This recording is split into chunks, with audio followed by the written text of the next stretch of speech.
Bonjour à tous. La Finlande surprend toujours en matière d'éducation. D'abord, et ça peut paraître paradoxal, elle a développé le système éducatif le plus performant au monde en réduisant le nombre d'heures de cours pour les élèves et en leur donnant moins de devoirs et moins d'examens.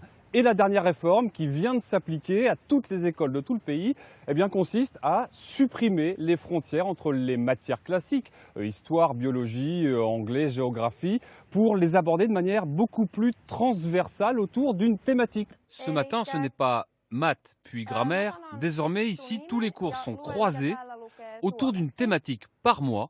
Pour janvier, c'est penser la science. Je comprends comment on fait des sciences. L'occasion de parler un peu anglais, de travailler le calcul, l'informatique ou la chimie par petits groupes. Dans ce laboratoire, les élèves apprivoisent déjà les notions d'acidité, toujours de façon ludique.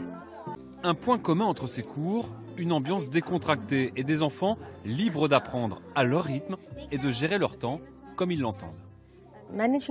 Savoir gérer son temps, c'est une des compétences du XXIe siècle. C'est quelque chose qu'on fait de plus en plus. Tous les élèves peuvent choisir où ils travaillent et comment ils travaillent.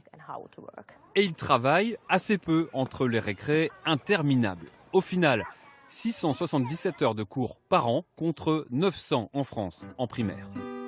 Il y a très peu de devoirs en Finlande et l'essentiel, c'est de profiter.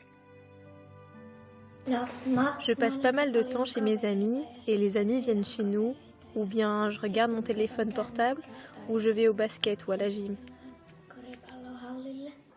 Pour les plus âgés, l'école finlandaise est aussi une école de la vie. Tous ont des cours de repassage, de ménage et de cuisine. Aujourd'hui, nous allons cuisiner des pâtes à l'orange sanguine et un fudge de haricots noirs.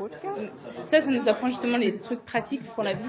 Et aussi, ça nous donne un peu, entre les cours très académiques, ça nous donne une sorte de pause un peu.